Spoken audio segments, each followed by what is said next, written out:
So this teenager is alone with a girl for the first time. And so, yeah, she sits on the bed. Has no idea what to do, so he sits on the bed. Keep in mind, it's outside some dating course nonsense. So basically, she pulled out some, marijuana.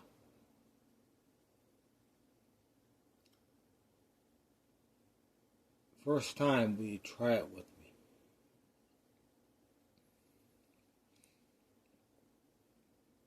I trust you. You look like you know how this stuff works.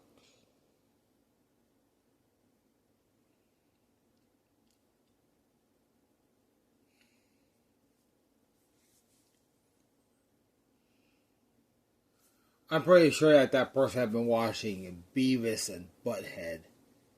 Not much else. What happened after that might make sense. Oh, let's look up how to smoke the pot. Because they have this weed menu.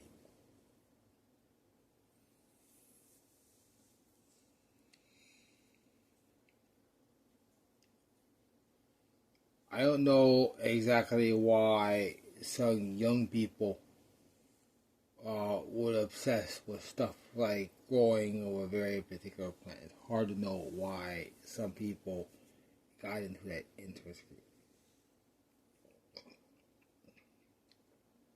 While at the same time, yeah, ignoring most of the rest of the world.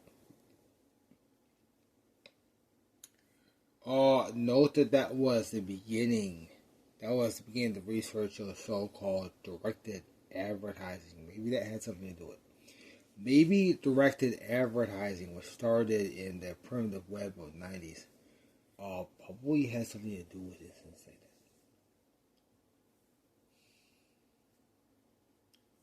Yeah, why was he directed advertising of weed? Was possibly because this person may have, yeah, listened to grunge music a lot. And so the directed advertising basically showed them what was supposed to be associated with the group. Yeah, the weed. Yeah, that was a failure of marketing. That would have been a failure of marketing that was a primary influencing factor. A lot of lives were destroyed simply because they didn't understand that, yeah, it's more possible to give the girl a kiss and say, let's go out for some ice cream.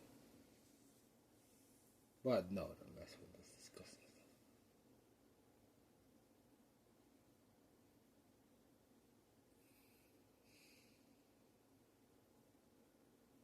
You know, alongside that, I've heard of tales of like, yeah, these young kids saying, I dare you to, and then stuff related to an unflushed toilet. Seriously. This is important to me. This is what's important to me. Yeah, I'm the guy who works with these things. And this is what's important to me. I see that as people who want to live. I see it as a people who their concern is can I get to work, can I get the money I need to survive. Is there going to be food at this store? It also concerns me as some weather people say it's possible that all this may be covered in frost tomorrow.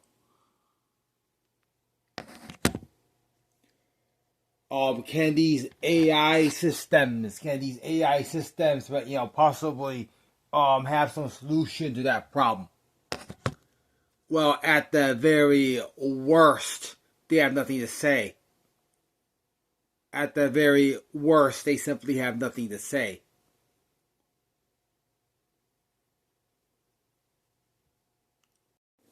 I'm going to blast something and I'm going to talk about a bigger problem.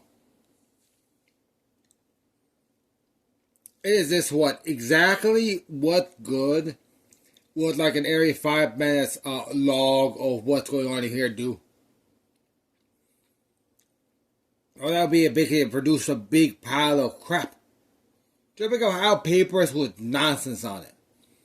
So rather than having all these papers around here which actually have, like, for example, AI generated communications, stuff that might actually be usable, it's certain people probably should shut up all sorts of things.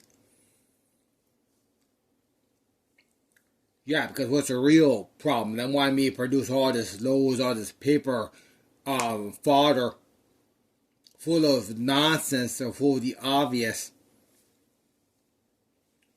Well, apparently somebody might have a problem with the fact that this place is littered with the evidence of intelligence. You know exactly why do some people just have to open their mouths? Because what's painting about that is not so much as the fact that a stupid mouth is moving, but that person isn't accomplishing anything else. Those people accomplished nothing. They dedicated their lives to basically doing the footwork of your bosses who profit from the trouble of other people, mostly the people who they think, people who think that they must be loyal to.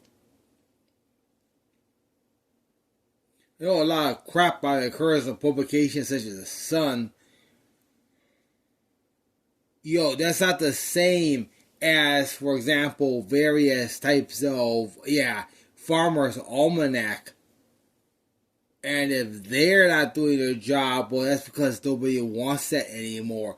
Because that's easy to do for somebody who actually desires those tables. Of course, there are people doing that work. It does not need to be replicated here. I'm definitely not going to complain about the mathematics of professionals. It's not necessary. It is not necessary to complain about the skilled work of other people who are accomplishing what they're supposed to do.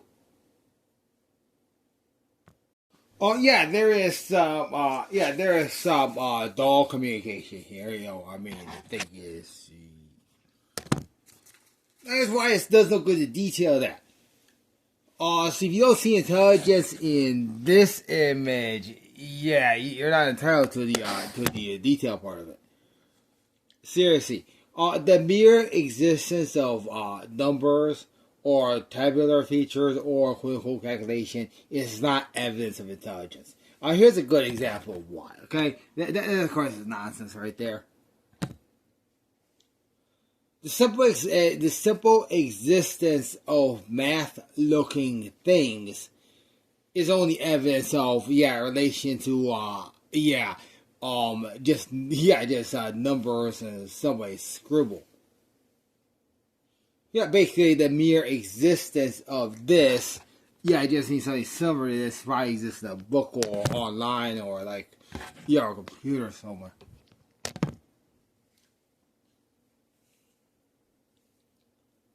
You have a problem in that it seems like most operations which create quote-unquote artificial intelligence, here's an example. I'm not going to replay the video. Try to limit the problem. But for example, what we call the Qubits Lab over at Google AI. Why in the world does there need to be people there pretending to be working? Why is it not sufficient for them to say, this is how we envision a functional artificial intelligence may work? They build these quantum computer models. Why is it not possible for them to say, you see a problem because it would be a lot more possible for them to say, this is what a quantum system may look like if they exist. Here is why we believe that they may look like this, and start pointing stuff, and hopefully start talking about concepts such as like fluid flows, or why cooling may be necessary, or even make some haphazard attempt at calculating how many additions might be necessary to synthesize speech or something like that. Then, of course, actual science. Maybe the reason why product development actually occurs in Asia is because, their quote-unquote AI science actually is probably that. Yeah, very likely it's actual discussions that occur in their version of Google Classroom, except their version is different because in the Chinese schools, one, progress is required, so it just happens because everybody there is sane, because that's what's actually required. Everybody is sane. And the other part is those places isolate their operations from the general public when necessary for, most for safety.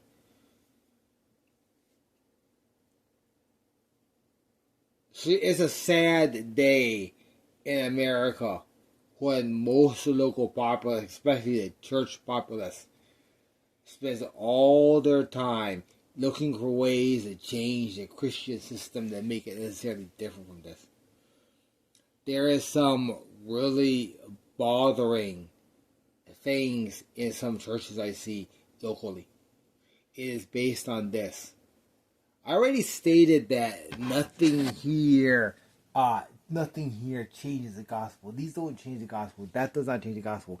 That definitely does not change the gospel. Maybe helps them understand it, but it does not change it.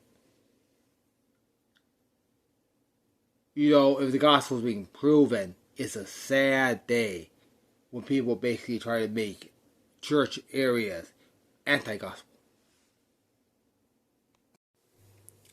Who is hearing this? There's one type of AI known as the template-based machine. This AI uses a series of data tables and uses that table as a base for comparing other tables to try to locate patterns of information. A very simple example of this type of a technique would be simply a small ASCII file with a few keywords in it. And then what the system does is scans these big reams of text looking for those keywords and assuming that the paragraph surrounding the keyword is valid. That's the most basic type of that. So I sit here, writing the table that writes the notes, that writes the songs, It said exemplary task. No. I mean, the following orders is what it means. Other people who might do equal.